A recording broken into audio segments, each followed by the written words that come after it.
Quero agradecer ao Alexandre pelo convite, parabenizar pelo projeto desses cursos progressistas, que é uma ideia muito boa, necessária e urgente no país em que a ignorância é cultuada e a falta de elaboração cognitiva tem sido uma regra. Normalmente eu usaria uma terminologia um pouco menos acadêmica, mas como nós estamos no momento de aula, vou fazer uso dessa expressão. Poderia ter traduzido simplesmente por burrice, né, gente? Mas lacuna cognitiva é mais elegante. E tem uma coisa que a gente vai ter que imprimir nesse processo todo, é essa elegância, vamos dizer assim. Bom, vocês sabem que eu sou professora de filosofia, né? Vocês sabem que os professores de filosofia são todos, quando eles levam a sério o seu ofício, são todos provocadores. Sabem disso? Então, o professor de filosofia não precisa agradar ninguém. Isso é a vantagem de ser uma professora de filosofia. A meu ver, é uma das posições mais interessantes e mais construtivas dentro da cultura contemporânea. A de você ser simplesmente um professor de filosofia ou um filósofo, que é aquela pessoa que fala o que pensa e, ao falar o que pensa, provoca uma reflexão geral. Se a reflexão encaminha para a verdade, aí eu acho que a gente já entra na esfera da ética e da política, que vão muito além do moralismo em vigência, tanto na sociedade como um todo, quanto na esfera política. Se tem uma coisa que tem destruído a nossa relação com a inteligência e com a política, é justamente a falta dessa compreensão, a falta dessa estrutura, enfim, vamos dizer assim, estrutura cognitiva capaz de compreender, inclusive, os processos de linguagem. Eu preparei uma conversa muito breve, considerando que aula não é necessariamente um tempo e um lugar burocrático, né, em que você simplesmente faz a exposição de um saber ou a transmissão de um conhecimento, mas a aula é uma forma. Então, a aula é uma forma de elaboração das próprias ideias. Então, eu pensei no formato aula para a gente poder trabalhar. Eu vou fazer uma série de colocações, considerando que é uma aula.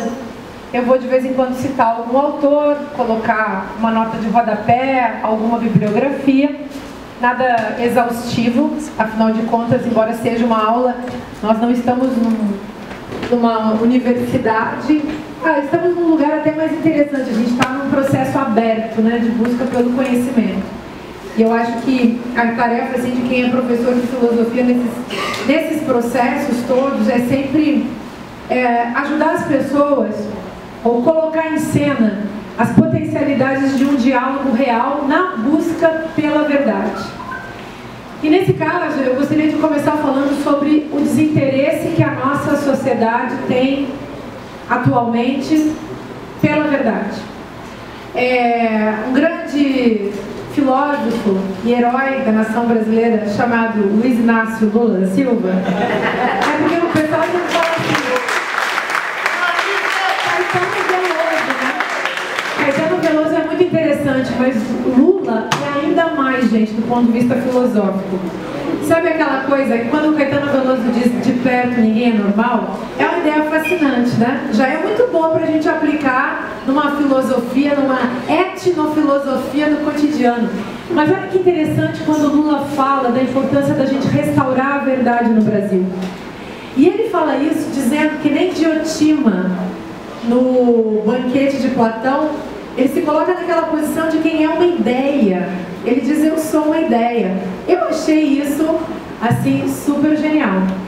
Sinceramente, achei uma das ideias para a gente fazer filosofia e política no Brasil das mais inteligentes.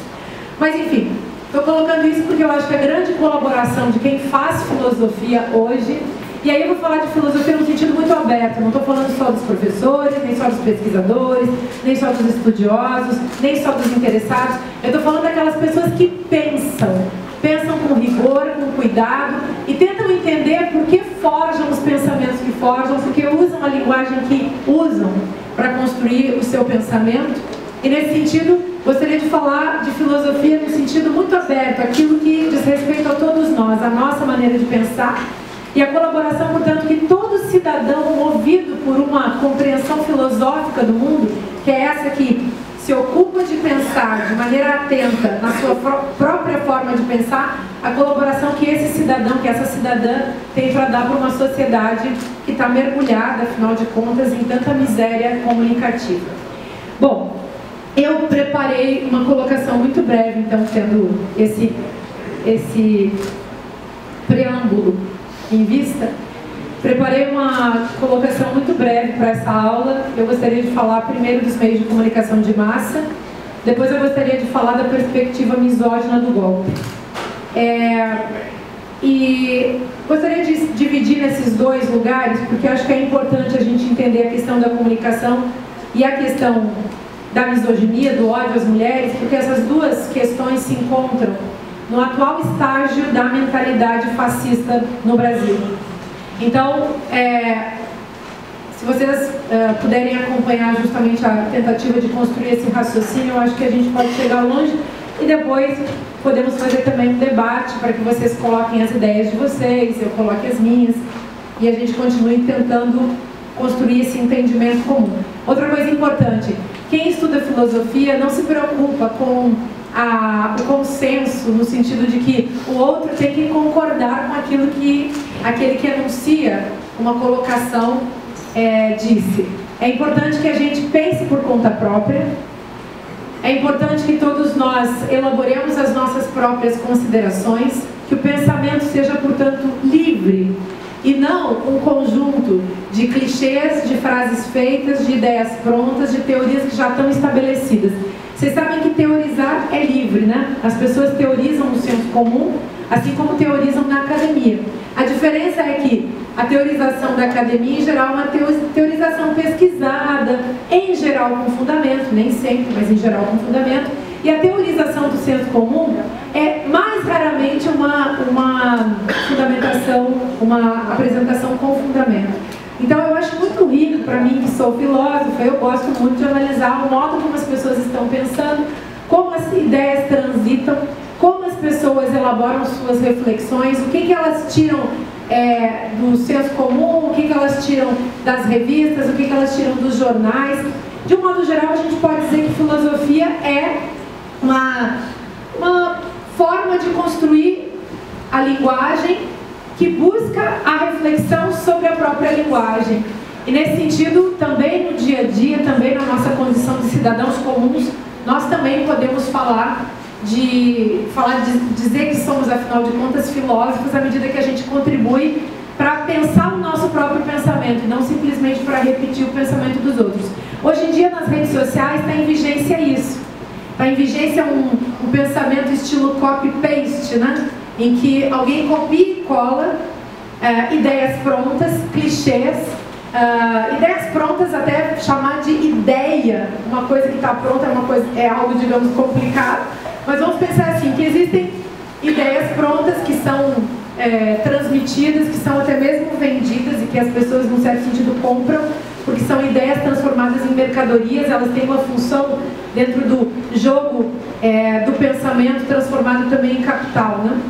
E acho que é uma das questões mais importantes para a gente pensar. Nós estamos sempre lidando com ideias que são manipuladas por pessoas ou por grupos, ou por instituições, ou entidades, que não se preocupam com essa restauração da verdade, que é a invocação que um filósofo, que uma professora de filosofia, que uma filósofa deve fazer dentro do contexto da nossa sociedade. Mas enfim, voltando aqui, começando.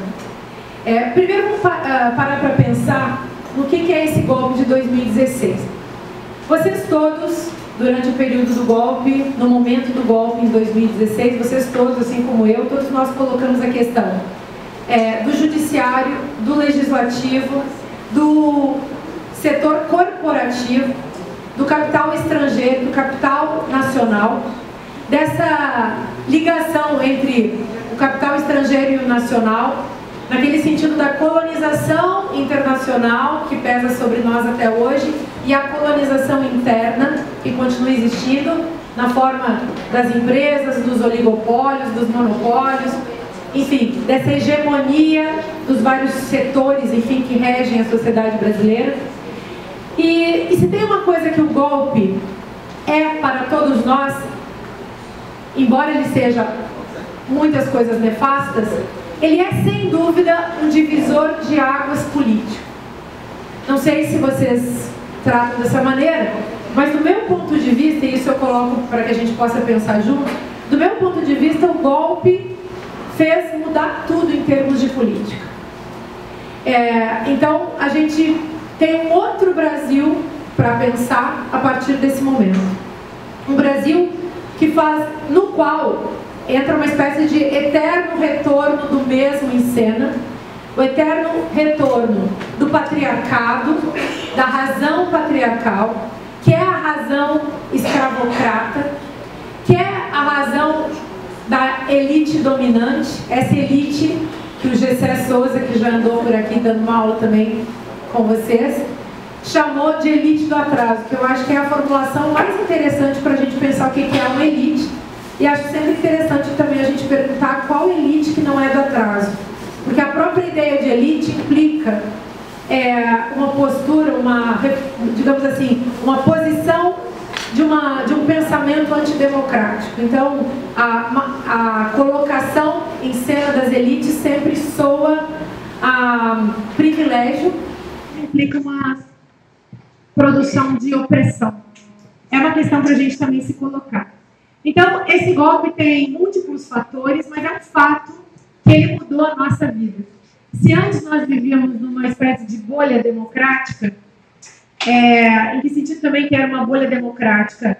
Eu nasci, assim, em 1970, eu fico sempre pensando na minha vida como adolescente. Eu entrei na faculdade aos 17, no final dos anos 80, e eu cresci num Brasil que foi um Brasil que prometeu uma democracia.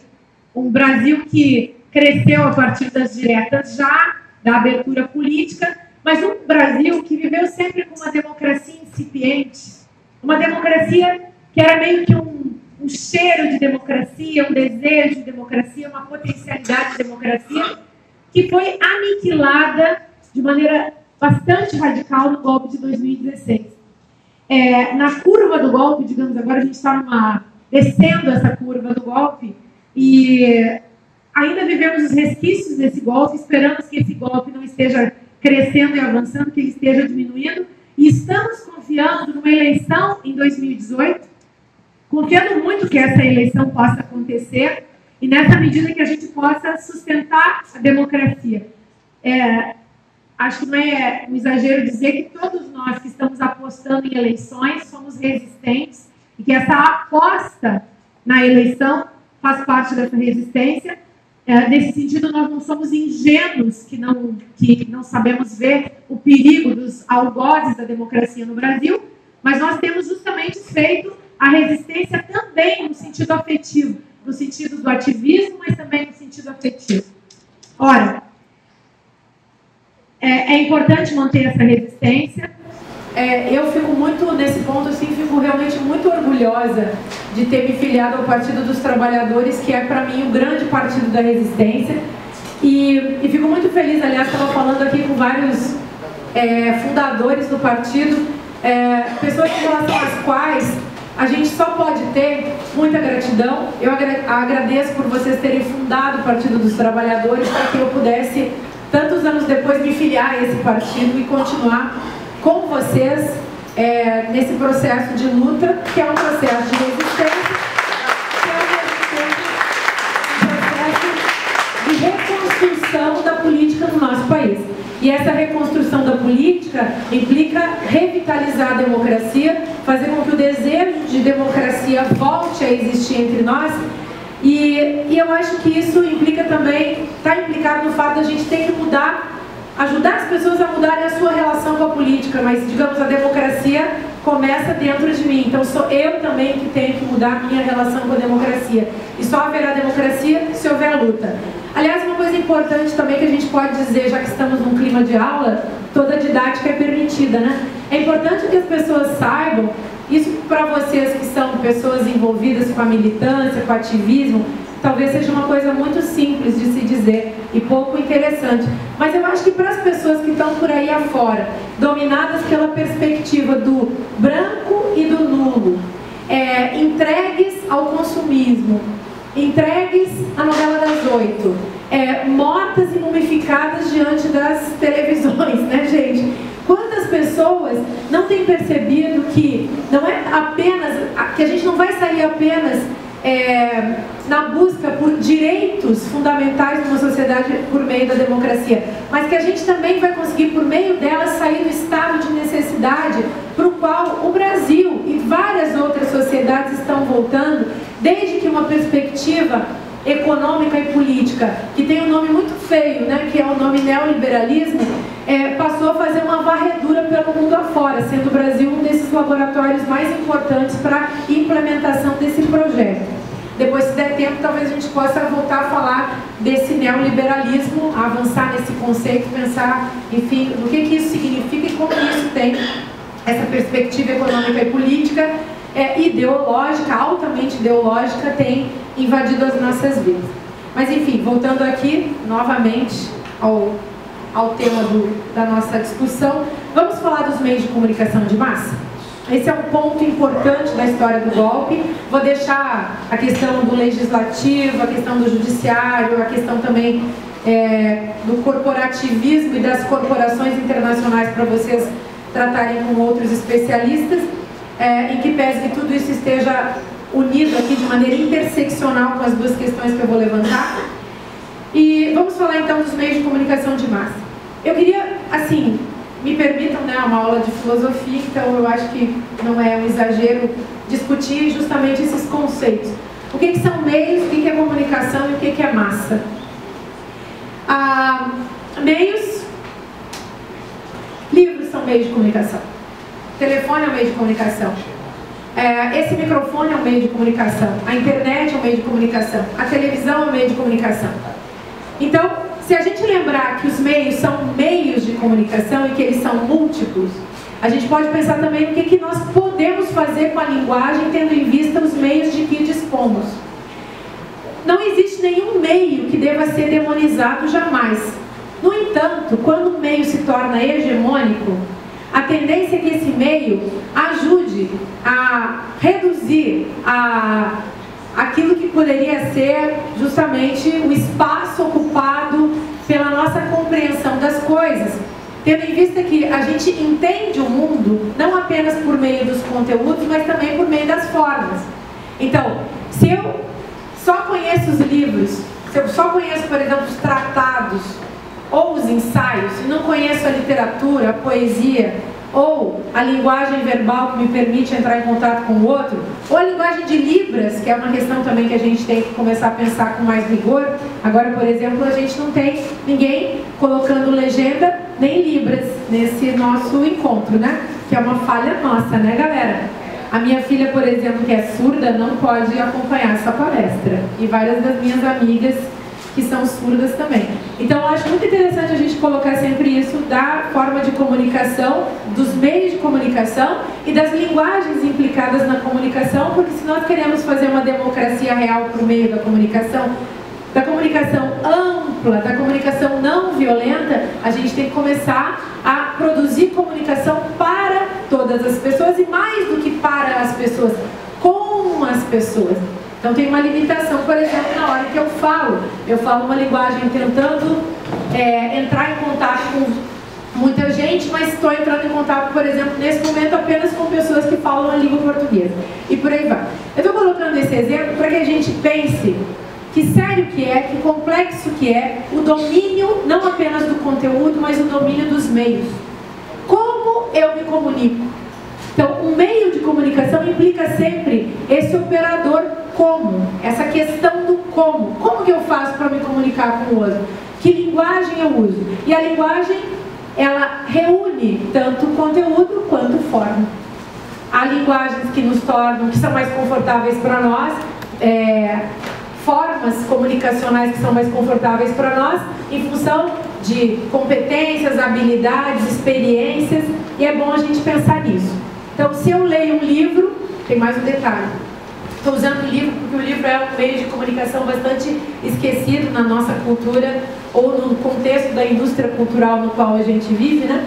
Se eu leio um livro, esse livro faz uma coisa comigo. Além de ele ser um meio de comunicação, que me faz entrar em contato com determinado conteúdo através de uma determinada forma, esse meio de comunicação também, ele entra em mim, eu introjeto como sujeito do conhecimento aquilo que o meio me traz. Então, se eu leio um livro, eu carrego comigo não apenas o conteúdo do livro, caso eu tenha conseguido decorar ou me relacionar com aquele conteúdo, mas também a forma livro. Então, aquela linguagem discursiva que tem começo, meio e fim. Se é uma narrativa, por exemplo, um romance, eu vou guardar a história, o básico da história, o sujeito e o predicado, uma frase, um parágrafo, um pensamento, uma reflexão, uma ideia, uma imagem. É muita riqueza, muita coisa acontece comigo. Estou citando o livro porque eu sou escritora, escrevo livros e gosto dos livros.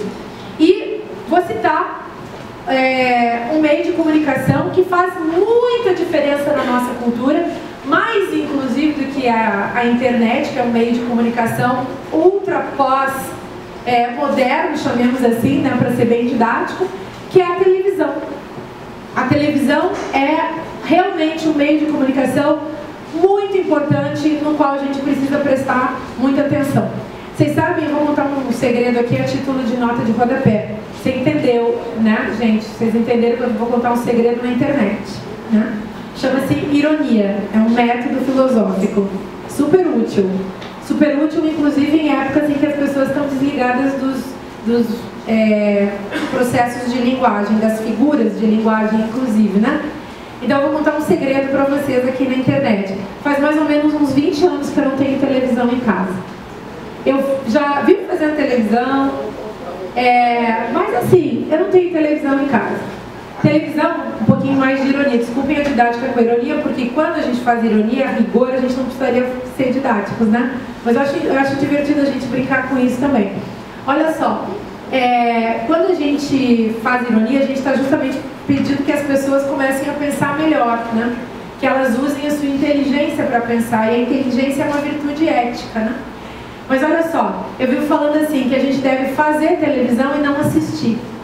Enquanto o pessoal assistia televisão, inclusive a mim, eu escrevi um texto chamado, um livro, foi publicado em 2011, chamado Olho de Vidro. O Olho de Vidro tem como subtítulo, garanto que aqui ninguém leu, sabe por quê? Porque é o meu livro encalhado. Eu tenho certeza, sério gente, se tem um livro que todo mundo devia ler, pro meu gosto, dos que eu escrevi, é esse. O Olho de Vidro tem como subtítulo A Televisão e o Estado de Exceção da Imagem. Nesse livro, eu fiz uma pesquisa bem densa, daquelas acadêmicas, né, que você fica lendo tudo, pesquisando tudo. Enfim, o que tem nesse livro? Eu procurei elaborar uma teoria do televisivo. Eu quis falar da nossa relação com as telas. Então, quais telas? A gente pode pensar nessa tela que é do computador, a gente pode pensar na tela do celular, que são telas que estão aí, ao alcance da mão de todos vocês nesse momento. Mas pensa só, tem telas mais antigas, a tela da televisão, a tela de cinema. Antigamente ainda, antes da imagem técnica, aliás, com a imagem técnica surge o papel no qual se imprime a imagem da máquina fotográfica, que é realizada, produzida através da máquina fotográfica.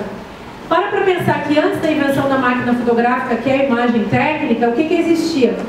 Existia uma tela na qual os grandes pintores pintavam imagens que eles consideravam absolutamente interessantes ou importantes dentro de determinados contextos. E se a gente for atrás do tempo, a gente vai ver que as pessoas se relacionavam já com essas imagens da pintura que hoje, na nossa cultura, para muita gente já não quer dizer muita coisa. Mas naquela época, a tela da pintura, do Goya, do Leonardo da Vinci, do Rubens, era a grande tela do Van Gogh, né, para citar alguém também muito importante na história da pintura e um pouco mais próximo de nós, essas telas eram formas de conhecimento.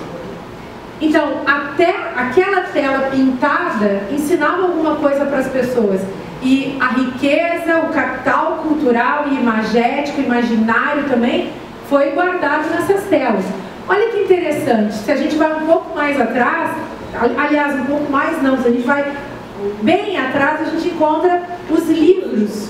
Os livros que na Idade Média, vocês sabem que o livro é um objeto sagrado. Foram os cristãos que supervalorizaram o livro através de uma mística, inclusive em torno do objeto, o livro, que é a Bíblia. Então esse objeto sagrado, o livro é cristão. Bom, mas a tela, então, imagina aquela folha, aquela página em branco, super pintada, cheia de informações. Imagina o livro como um objeto da riqueza espiritual, inclusive da riqueza material, porque várias classes sociais não tiveram acesso aos livros, a esse tipo de livro, enfim, um livro escrito à mão, pintado, desenhado pelos monges copistas na Idade Média, a Bíblia, principalmente, mas não só. Se a gente for bem atrás, a gente vai encontrar outra tela super importante na nossa história, na história da nossa construção humana. Em ponto antropológico, absolutamente fundamental para a gente entender o que é uma tela na nossa vida, que é o fundo da caverna, onde uma representação foi construída para falar de alguma coisa que estava sendo percebida. Sabe lá se aquilo foi culto, sabe lá se aquilo foi expressão. O fato é que ali se criou uma representação. E nós somos seres que vivemos representando e sendo representados. Quando a gente fala de linguagem, linguagem é isso aí. Qualquer pessoa de qualquer classe social, de qualquer gênero, de qualquer nacionalidade, de qualquer nível cultural, de qualquer tipo de relação com a vida cognitiva, representa algo. Ou copia representações prontas, ou cria representações. Isso é da nossa condição. Acho que é importante a gente pensar nisso e ter em vista que os seres humanos foram se formando na relação com essas representações que foram colocadas em superfícies para serem analisadas, para serem vistas e percebidas. E de repente a gente chega no nosso tempo histórico, de repente aqui também é um exagero didático, tá, gente? Agora, nesse momento, a gente para pensar no nosso século XX, no nosso século XXI, e a gente vê as pessoas paradas na frente de telas que são digitais e que são telas que também ajudam as pessoas a se transformar em quem elas são. Se o livro me subjetiva, se a tela da pintura me subjetiva significa eu introjeto não apenas um conteúdo, mas introjeto também uma forma, aquilo vem a me constituir, porque aquilo vem a ser para mim uma espécie de chip de linguagem. E eu começo a carregar isso. Então a pergunta que fica é, o que será que acontece com as pessoas? Como será que elas se tornam o que elas estão se tornando? Uma pergunta assim da história da filosofia. Como me torno quem eu sou se eu fico na frente de uma tela de televisão, se eu fico na frente de uma tela de computador ou de uma tela de celular? Que tipo de sujeito eu me torno? Quando eu estou falando de sujeito, é uma aula, né, gente? Isso é sobretudo uma aula. Toda aula é um ato político, né? E essa é a política mais profunda e séria. Que tipo de pessoa eu me torno na frente de uma tela de televisão? Quem que é sujeito nesse caso? Que sujeito eu me torno? Quem que é o sujeito que o povo da academia fica falando na rua? Eu me lembro do meu pai, que é um cidadão que estudou até a 5ª série. Eu me lembro do meu pai falar quando eu era criança, ele falava de um indivíduo lá, ele falava, é um sujeito ordinário. Foi a primeira vez que eu ouvi falar da palavra sujeito, que depois os filósofos vão usar cheios de neon, estrelinha, epistemologias complexas, mas eu entendia muito bem o que era um sujeito. O sujeito era um agente. Era uma pessoa, quando meu pai falava um sujeito ordinário, ele queria dizer um Zé Mané.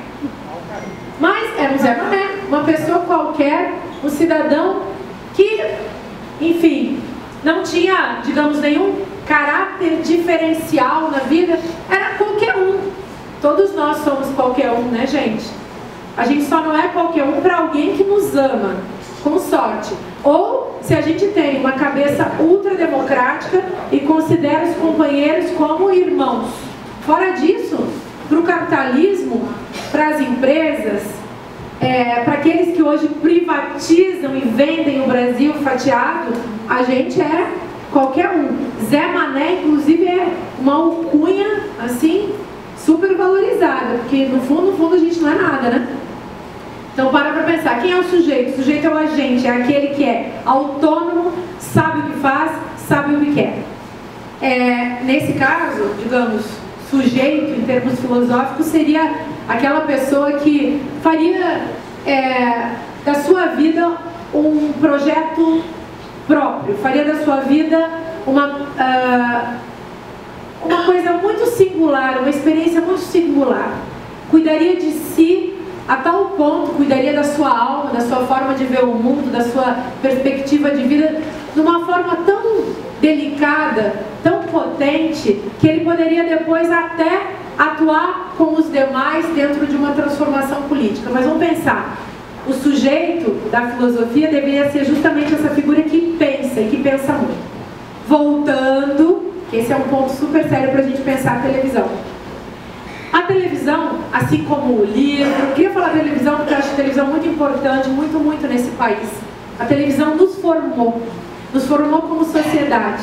A televisão chegou no Brasil em 1960 e desde então ela tem participado de toda a produção cognitiva, cultural, ética e política, de toda a cidadania. E, inclusive, não esqueçamos jamais de toda uma produção de ideologia econômica também, que a gente vai ter que revolucionar, porque a gente vai ter que começar a falar de economia democrática.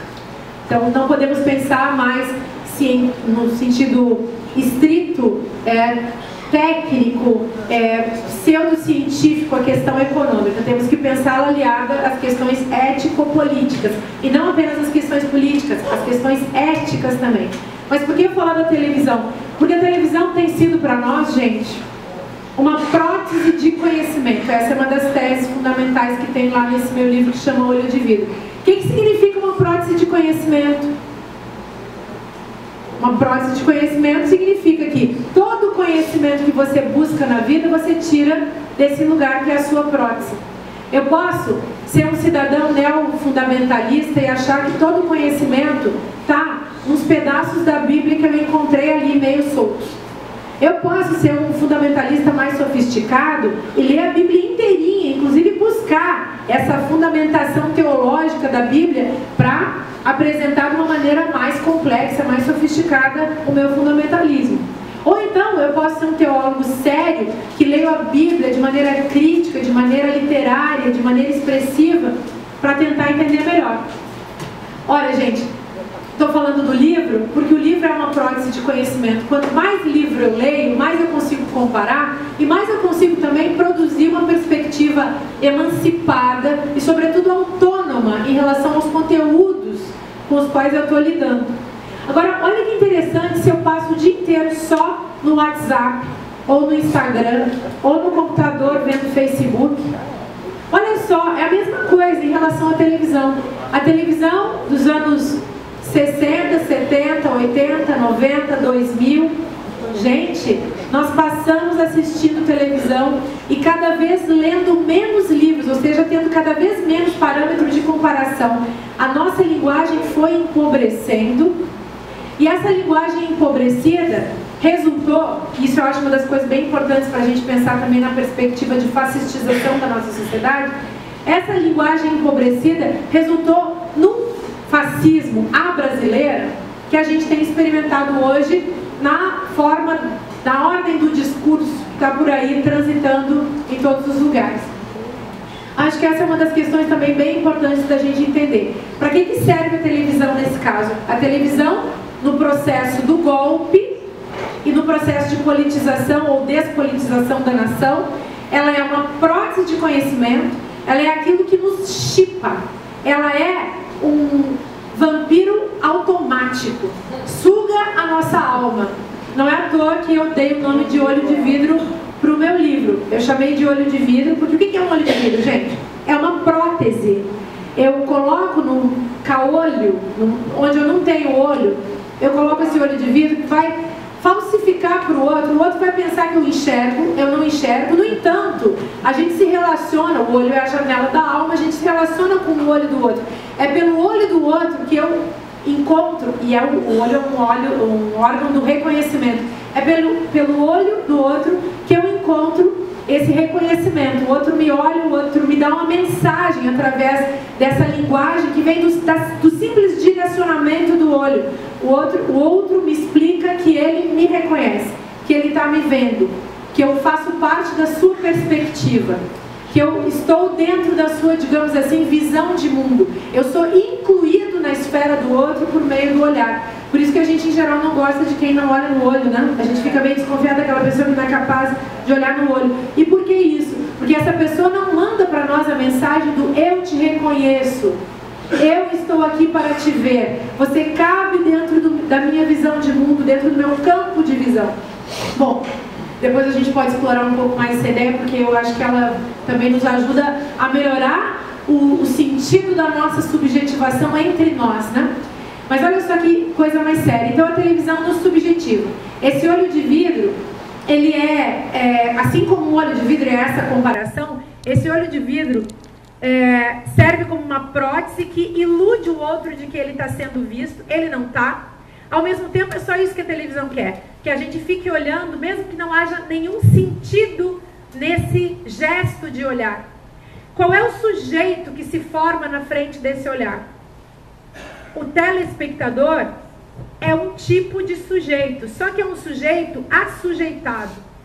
Se a gente pensar que nós não somos simplesmente um olho, que a gente é um corpo inteiro, e que o olho é parte desse corpo inteiro, é ainda mais sério.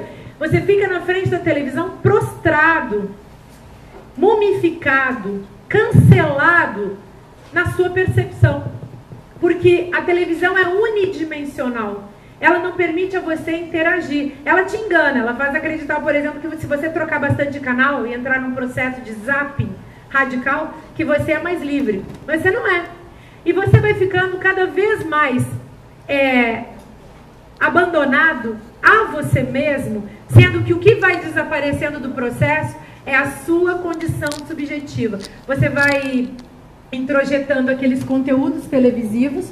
Hoje em dia eu acho bem curioso que as pessoas, por exemplo, adorem assistir séries. E eu tenho visto que as pessoas têm tirado das séries, por sorte, as séries muito boas e muito inteligentes e muito interessantes, que ajudam as pessoas a pensar. Mas a série, o seriado, já é um misto da condição televisiva com a condição cinematográfica. E é o cinema que, como arte, como forma proposicional, consegue trazer a sua própria autorreflexão, uma espécie de autoteoria, da teoria de si mesmo, como toda obra de arte faz, para dentro do televisivo. Porque a televisão em si mesma, ela não serve para isso. E por quê? Porque ela é um mecanismo que serve para mistificar o olhar daquele que está assistindo, para que ele, afinal de contas, fique capturado e fique lesado mesmo. Porque o objetivo dessa prótese de conhecimento é cancelar a sua capacidade reflexiva. Daí que a televisão lide sempre, ou constantemente, com um rebaixamento da linguagem ao mais simples, ao mais fácil, e encanta muitas pessoas.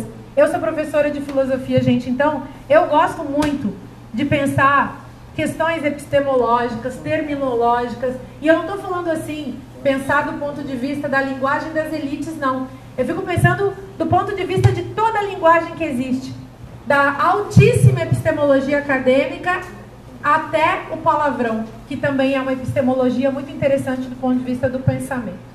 Enfim, estou colocando isso só para a gente pensar que as palavras ainda podem nos ajudar a pensar e que elas que vêm dos livros, elas fazem muito sentido. Elas que vêm dos livros podem ser carregadas de um sentido histórico, de um sentido epistemológico ainda maior do que aquele sentido rebaixado que a gente encontra nos meios de comunicação de massa.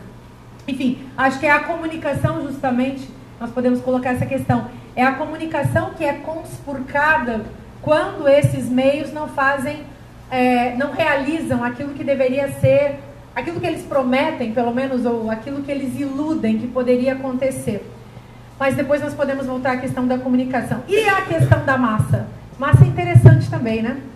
Eu acho que nós substituímos na nossa época, essa é uma hipótese para a gente pensar juntos, nós substituímos a ideia de comunicação pela ideia de adulação das massas. Então, quem ainda hoje se preocupa em comunicar alguma coisa para as massas? O que é comunicação? Comunicação, gente, não é a simples informação. A comunicação é uma troca. E a comunicação implica uma inteligência. A informação, nós estamos numa cultura da informação. A informação não é necessariamente conhecimento, né? Então, não é interessante a gente pensar nisso? A nossa cultura e os meios de comunicação de massa, eles na verdade não estão preocupados em comunicar no sentido de abrir perspectivas, no sentido de ampliar horizontes. De um modo geral, eles estão preocupados em simplesmente passar uma informação, e essa informação vem carregada de interesses, até porque os meios de comunicação de massa são grandes corporações.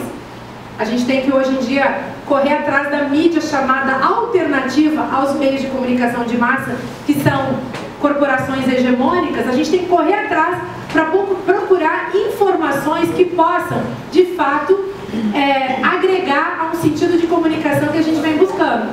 Isso é uma coisa interessante da gente pensar. Então, acho fundamental que a gente pense nisso. O que fazem hoje os meios de comunicação de massa? Esses meios hegemônicos adulam as massas. O que é a adulação? Puxa-saquismo. Só que o puxa-saquismo, que é um termo coloquial para adulação, o puxa-saquismo, essa adulação, afinal de contas, ela não acontece também no sentido de simplesmente agradar. Para pensar. Não é um simples agrado que está se fazendo com as pessoas. Esse agrado, ele tem um conteúdo, e aqui vou usar uma outra expressão para que depois vocês pesquisem, se liguem nos livros que vocês leem, mas sobretudo usem isso como lente para compreender a sociedade, que é a expressão sadomasoquismo. Eu acho que se a gente entender isso, a gente vai entender muito bem como funcionam os meios de comunicação de massa e como funciona o poder entre nós. Todas as formas de poder, e sobretudo essas formas de poder que, de um ponto em diante, numa exacerbação do seu delírio, começam a fazer acordo direto com a violência. Porque o que é a violência? A violência pode até ser considerada uma destruição do poder, digamos assim. O poder policial, por exemplo, significa, o Estado policial significa que estamos diante de um Estado que não tem poder nenhum, então apela para a violência. Um homem sem poder é aquele que apela também para a ignorância da violência e espanca, por exemplo, a sua mulher. E podemos também voltar a discutir isso depois. Mas acho que é muito interessante a gente pensar nesse agrado sadomasoquista, porque na verdade ele não é simplesmente um agrado, um carinho, uma tentativa de agradar, de fazer bem ao outro. Ao contrário, ele é uma proposição em que, ao mesmo tempo em que o sujeito se rebaixa em relação ao outro, ele se coloca submisso em relação a esse outro. Aí, gente, vou falar um minuto só sobre isso, tá? Que eu acho que é uma das coisas mais importantes para a gente entender a política e a sociedade brasileira como um todo. Olha aqui. Estava vendo o Tasso Genro falar da polícia, por exemplo, nesse fim de semana lá em Porto Alegre. Eu achei tão bom que ele falou. Ele falou que tem um problema na polícia de um modo geral, que é a polícia de um modo geral, na política, vou estender, tá? Na política de um modo geral, nos machistas de um modo geral e nos fascistas de um modo geral. E todos aqueles que, em vez de trabalharem com uma perspectiva cidadã em relação ao outro, começam a trabalhar com uma perspectiva violenta. Ele falava, o Tasso Genro falava especificamente no caso da polícia, porque ele tinha reconhecido que há um certo tipo de polícia que trata aquele cidadão de uma classe desfavorecida economicamente muitas vezes com violência, com um rigor de superioridade, até mesmo o termo que ele usou foi prepotência. Então, é prepotente em relação àquele que pode menos, digamos assim. É cordial em relação àquele que se considera um igual. E é subserviente e servil em relação àquele que se considera superior. Eu acho, estou falando aqui do exemplo da polícia, por exemplo, mas podia falar, como aliás citei, do exemplo dos políticos. Vocês já notaram aquele cidadão que aperta a sua mão, você está precisando, por exemplo, do seu voto, mas ele não faria a mesma coisa se ele não estivesse precisando? A gente está falando da política, sabe que você fica assistindo, né, as pessoas nas suas funções, mas a gente pode falar também da religião. Sabe aquele pastor, aquele padre, faz a mesmíssima coisa. Se o servo, né? Se o servo tem dinheiro, se o servo não tem dinheiro, se ele está precisando do dinheiro, enfim, do fiel, se ele não está precisando do dinheiro do fiel, se ele sabe que o fiel não tem dinheiro, muda completamente a relação, não é? Nós que somos mulheres sabemos o que isso significa, porque nós, em relação a nós, e mulheres negras, nunca podemos esquecer também, e mulheres trans, a gente sabe como, em relação a nós, esse tipo de colocação, ou de posicionamento, ou de gesto, é totalmente diferente. A gente que é mulher, inclusive, isso é um recado para os homens. Eu estou dizendo que nós estamos cercados de lindos esquerdomachos, né, gente? Todos fazendo workshop para entender o que é o feminismo. É a coisa mais linda, gente, vocês aí fazendo isso. Me dá uma emoção radical. Mas é verdade. Olha como é interessante você olhar. Porque assim, quando você é um homem branco, por exemplo, se você é um homem negro, é menos. Mas quando você é um homem branco, e se você é um homem que detém poder, e se você detém o poder do capital, é incrível como você, na posição de sujeito de privilégios, esquece esse outro lá, que é um sujeito desprivilegiado. E por que eu estou colocando isso? Porque essa é a posição sadomasoquista que está dada na cultura e que faz parte de uma espécie de acordo interrelacional e intersubjetivo, inclusive, no sentido de que esse acordo nos forma. Então, o modo como a gente trata as pessoas diz respeito ao modo como a gente também trata a política, porque o outro é sempre uma espécie de desafio político para mim. Então, para pensar, se você é uma pessoa que é capaz de reconhecer o outro no lugar que ele ocupa, marcado pelas opressões que ele vive, eu acho muito interessante a gente parar para pensar nisso. Ou se você não é capaz disso, e como isso que se dá na esfera pessoal e interpessoal, depois atravessa e vai parar lá naquelas esferas gigantescas do poder. Aliás, para não esquecer, eu estou aqui gastando todo o meu tempo falando nisso e não vou conseguir talvez chegar na questão da misoginia do golpe. Mas vamos usar aqui como parêntese, porque talvez eu não consiga ir até o fim com toda essa argumentação em função do nosso tempo.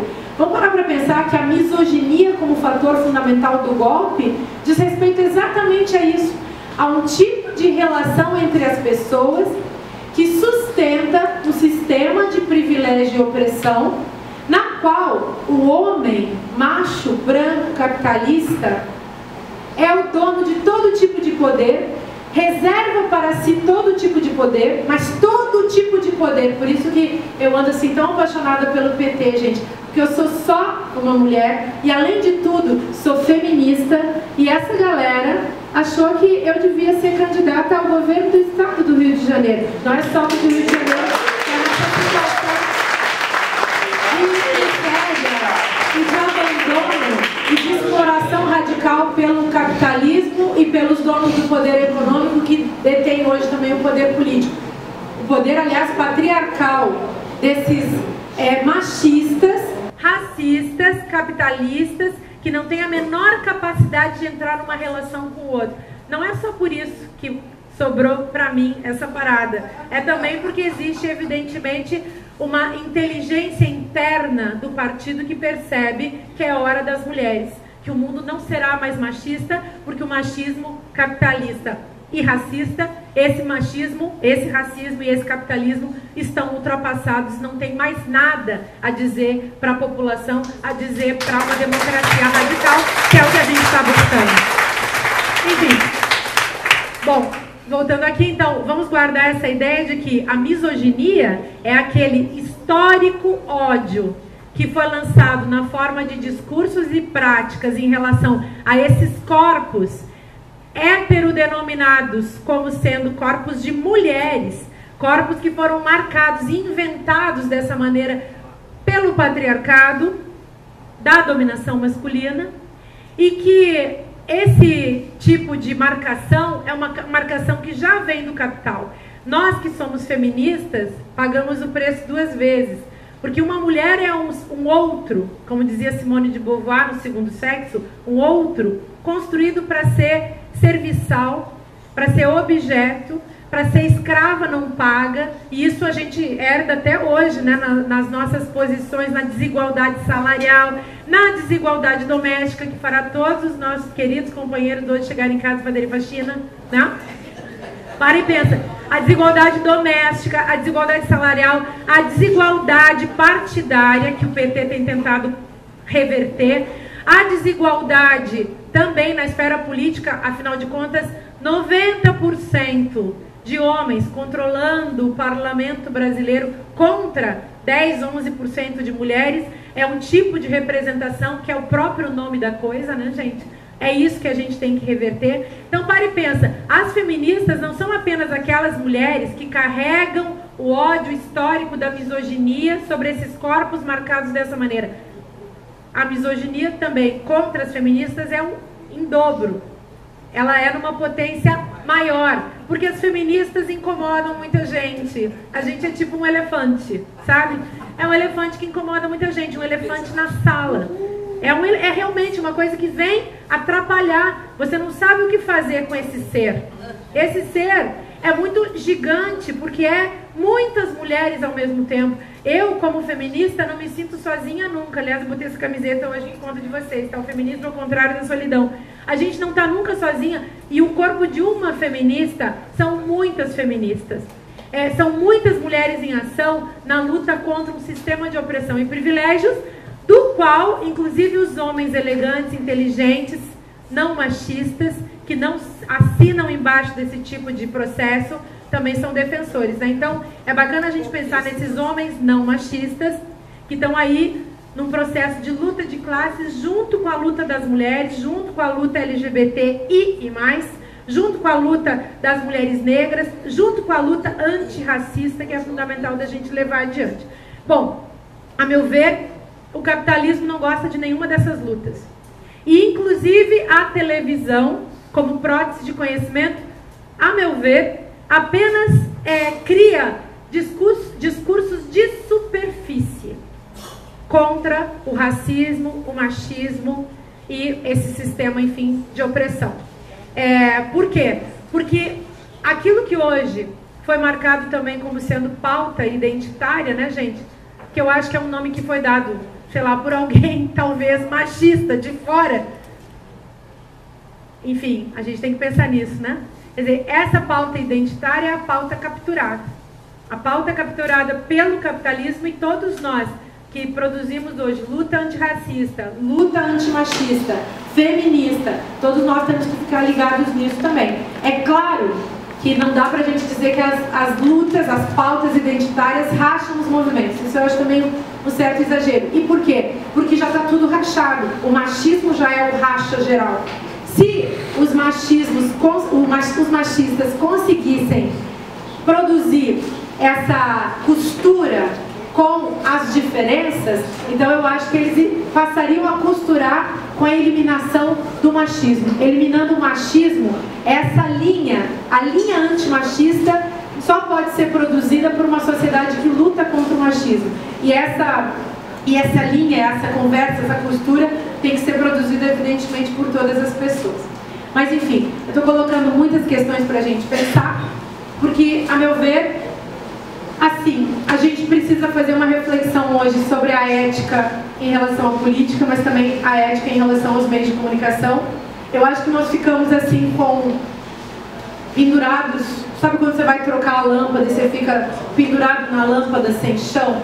Porque a escada caiu desde o golpe. Essa é uma imagem que me vem para a gente poder pensar que nós vivemos um processo que foi que é, infelizmente, luminoso para nós, em que pese o tanto que ele é sofrido, mas se a gente souber olhar direito, a gente vai poder também passar para um outro patamar de discussão política a partir de agora, um patamar de discussão política que leva em conta também o que a gente vem vivendo em relação aos nossos processos de politização.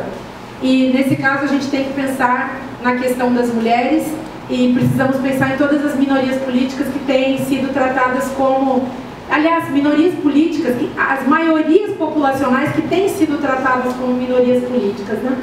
Então, estou colocando isso e fechando a minha colocação, tendo em vista que esse é um momento de crítica, de análise, um momento em que a gente está parando para pensar no aberto, em várias questões que são importantes para nós, e acredito que a gente pode criar uma grande reflexão coletiva, seja dentro dessa sala, seja com o pessoal da internet, uma reflexão que pode ser expandida pela cidade, pelo Estado, pela nação brasileira, para a gente pensar o Brasil que a gente quer, o Estado que a gente quer, a cidade que a gente quer, o Partido dos Trabalhadores e das Trabalhadoras que a gente quer, a esquerda que a gente quer, o feminismo que a gente quer, tendo em vista o nosso desejo de democracia, que precisa estar acima de narcisismos, de pequenas diferenças e, sobretudo, focados na desconstrução radical dessa perspectiva ideológica que é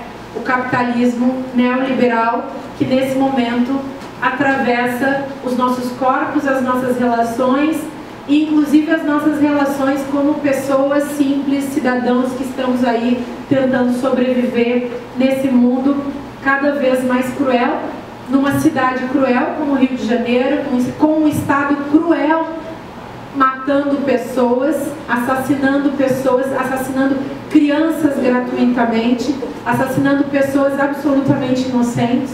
Acho que nós precisamos discutir tudo isso e pensar que todas essas reflexões são urgentes, que não existe uma reflexão maior ou menor nesse momento, que todas as inteligências, que todas as afetividades positivas deveriam entrar num jogo para a criação de um outro espírito político, um espírito crítico, ao mesmo tempo um espírito de esperança, esse que pudesse, nesse momento, nos colocar numa política de cuidado com o que somos, com o que pensamos, com o que sentimos, com os outros com os quais convivemos, com a sociedade na qual a gente se desenvolve, essa sociedade que muitas vezes nos trata como pessoas inadequadas e pessoas sem lugar, nesse estado que poderia ser diferente, desde que a gente também aprendesse a lutar com mais radicalidade pelos nossos direitos e fôssemos também mais espertos do ponto de vista da luta, porque nós precisamos ser muito estratégicos e precisamos de aceleradores históricos, e eu acredito que o partido nesse momento é um acelerador histórico importante, fundamental, assim como é o feminismo, assim como é a luta antirracista, a luta anticapitalista e assim por diante. E nós precisamos pensar num lugar melhor para viver. É a nossa vida que está em jogo. Quando a gente fala de segurança hoje, a gente está falando evidentemente da nossa vida, da matança das pessoas, da matança das populações, essa matança que não vem de hoje, que não foi inventada nesse momento histórico, mas que nesse momento histórico vem a ser também mais uma metodologia do corporativismo, do capitalismo, do neoliberalismo, que olha para as pessoas como seres indesejáveis, que não dá a elas muitas vezes nem a condição de cidadania, que seria um direito básico. Então, pensar também o lugar da nossa cidadania, mas sobretudo pensar o que a gente está fazendo com a gente mesmo dentro desse processo, para que a gente entre em processos éticos e políticos ao mesmo tempo, e pensar o que nós podemos com os instrumentos que nós temos nas mãos nesse momento, que são instrumentos do conhecimento, da arte, da educação, da saúde coletiva, da saúde democrática, da economia democrática, do mundo melhor para todo mundo viver, do mundo que saiba respeitar as limitações e as dificuldades. Eu, sinceramente, gente, tenho uma paixão absoluta pelo país no qual eu nasci. Eu nunca pensei, não sei se vocês pensaram assim, mas eu nunca pensei que a questão brasileira pudesse me atingir dessa maneira. Desse ponto de vista da afetividade mesmo, do sentimento. Nós vivemos hoje uma depressão cívica radical e todos nós que somos convocados pela ideia de democracia, porque a gente sabe que a democracia é a garantia de uma vida justa para todas as pessoas, todos nós estamos sofrendo muito. Ao mesmo tempo, a gente vê pessoas que não são convocadas por essa ideia também sofrendo muito. E nesse sentido, eu acho que seria muito bom a gente voltar a falar de democracia, lutar por democracia, não como uma palavra vã, não como uma ideia abstrata, mas no sentido desse elemento concreto que atinge a vida das pessoas, que melhora a vida das pessoas quando está colocada no seu lugar. Então, repensar a democracia para que a democracia seja concreta, radical, prática, para que ela garanta direitos das pessoas e tire, portanto, as pessoas do estado de necessidade. Quando eu estou falando de estado de necessidade, também eu estou falando da vida das pessoas sem emprego, né, gente? Eu estou falando das mulheres trabalhadoras, das mulheres desempregadas, das mulheres mães que estão tendo seus filhos assassinados nas favelas brasileiras, nas favelas do Rio de Janeiro, nas comunidades que estão abandonadas pelo poder público, abandonadas pelo Estado. Eu que acredito na sociedade, acredito no socialismo, no feminismo e na utopia comunista, eu estou evidentemente pensando que as pessoas podem trazer também essa terminologia, essas questões para fazer parte das suas vidas, para melhorar a nossa forma de pensar. Porque a mentalidade fascista é aquela mentalidade justamente que se alimenta de uma perspectiva autoritária, sem democracia e evidentemente uma perspectiva muito curta sempre, com lacunas cognitivas muito sérias. Aquela perspectiva que não inclui um diálogo profundo com a diferença e que vive dessa mistificação radical das massas que a gente está vendo hoje em dia por aí. Discursos prontos, falaciosos, maledicentes, em que a gente não tem o que dizer, porque a gente vê só o funcionamento do xingamento como nova epistemologia. Agora, se você falar também xingamento como nova epistemologia, quem é que vai parar para pensar no que isso significa, né? Eu, como professora de filosofia, me vejo sempre convocada a provocar o pensamento.